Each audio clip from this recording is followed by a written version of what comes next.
Hey Rick, how you doing? Hey, good morning, Keith. How are you? Good, man. Let's get after it. Okay, what's Uh, our topic today? The title of this podcast is "I'm the Problem, Not the World." And when I know when I think of this, man, there's no way I would have like even thought to say anything remotely like this before. I was like, "Are you kidding me? Look at the world! Like I didn't cause that." And if you're looking at it from that perspective, which I had in the past, you're missing it. When anything that occurs that I have a problem with is I am resisting the reality of it. No, this is what's so. And because I want it different or because I think it should be another way, it doesn't change the reality of it. And so what causes stress in my, humble opinion is resistance to what is in a lot of cases. And where does this whole, problem come from? It stems from my personal mind with its fears and desires.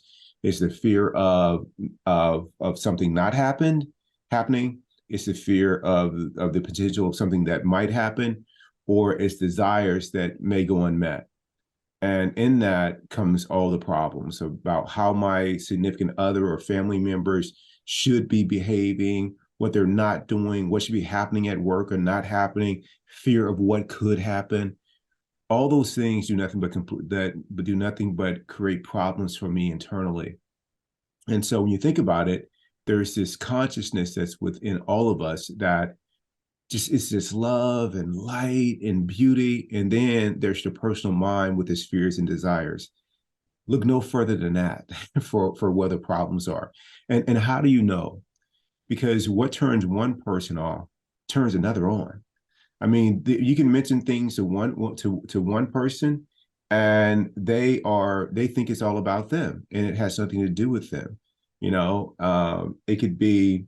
I remember when my parents got a divorce, and there were people that were like, "Oh my God, this is the best thing ever," because my mom is in a situation where there's a lot of suffering going on, and she can be free of that.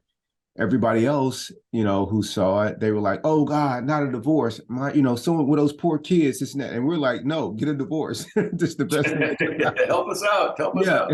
exactly. So what's good for one, party, may not be good for someone else. And so this is where the personal mind comes in, trying to interpret it. But what the personal mind is also doing is making it about it. Everything that happens, it's like, how does this affect me? How does this affect me? But we come from the perspective of no matter what happens, how can I raise this moment? How can I serve this moment? Then it becomes, as you mentioned in previous podcasts, other oriented. Once you make it about other people and really lifting them up without anything in return for you, which is furthering my viewpoint or my political leanings. No, no, no. Well, I'm trying to help these people because I think this law is like, why do you think the law is unfair? Does it have anything to do with you? Why do you think this movement is right or wrong? Does it make you more comfortable? I mean, like you have to really dive deep and see if at its core, if it's self-serving. But if it's truly about other people, then that's where your consciousness is steering the ship, it's driving the car. And so for me, I've just really taken every moment and looked at like I'm the problem. So I don't care what somebody else says, and I'm suffering inside. I create suffering for myself unless somebody's putting their hands on me physically. I'm creating this suffering for me. And how do I know this? Is the moment that I let it go, the suffering ceases. It's suffering ceases. Take my stepfather. Very abusive behavior growing up as a kid. It's undeniable. There were physical abuse, there was verbal abuse, all that happened. I left home at 17. At 27, I went through a workshop that we both went through, Rick Landmark for. I learned how to let that go. And it was gone. So I left home at 17. For 20 years, I'm still feeling the weight of this. Why did I keep feeling the weight of it? I'm not home anymore. I'm not in his presence. He has no dominion over me. So because I held on to it, I was doing that to me. And then I let it go. And once I let it go, oh man, the peace that rushed in, and even love and compassion for my stepfather, which I thought was impossible. But who told me it was impossible? The personal mind.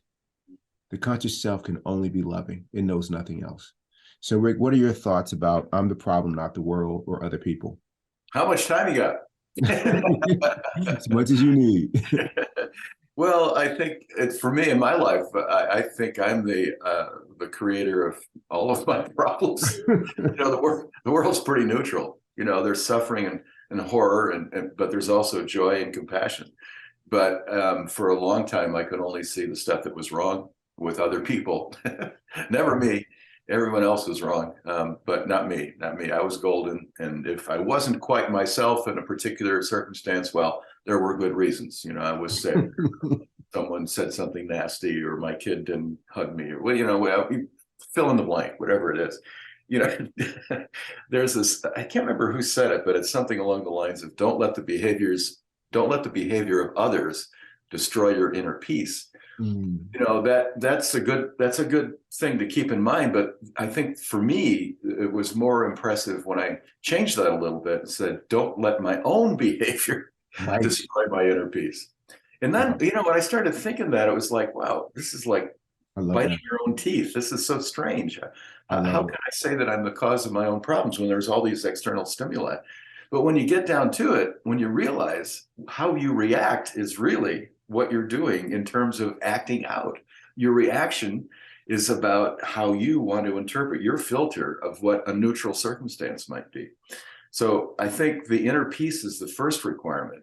And I guess what I started to deal with was I was trying to figure out who that I liked being with acted the way that I would like to act. And I noticed that the people that I respected the most and wanted to be most like were calm. They were steady. And these are people that had all kinds of difficult externals to deal with, but they were calm and steady. And then I noticed in my own behavior, I was like forever fussing and fretting, oh, this isn't right and that isn't right. Oh, that figures, that's how it goes. That was me. And when I watched other people deal with even much more difficult problems than I could ever imagine that I was going through, they were calm and they were steady. And that idea that the behavior of others was destroying my inner peace went out the window because I realized that they had that opportunity as well to act out, and they didn't. And so they were living by the rule, don't let the behavior of other people hurt you, but more importantly, don't let the behavior of yourself destroy your inner peace. And so I think those two things help me start down the road. And again, as I've said in this podcast many times, it's a daily battle. It's a daily battle. It's not something you ever get to the finish line and say, no, I've solved it all. I don't have to think about it anymore. Because left to my own device, I would be forever fussing and fretting and small-minded and judging and accusatory and all of the rest of it. Anyway, so you want to get, to me, my goal is I want to get to the point where I'm acting from a place of no mind, from a place of inner stillness that's automatic.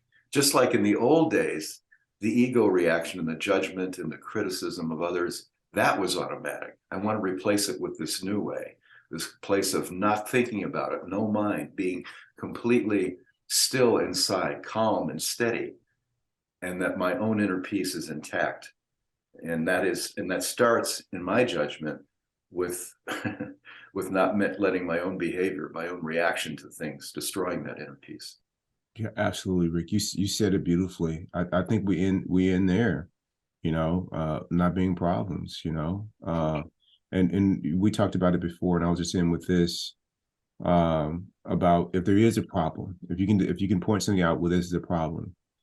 Well, one problem is enough. Don't create two. And what's number two?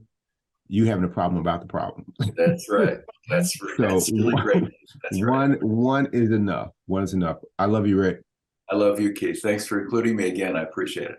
Always, you're welcome, man.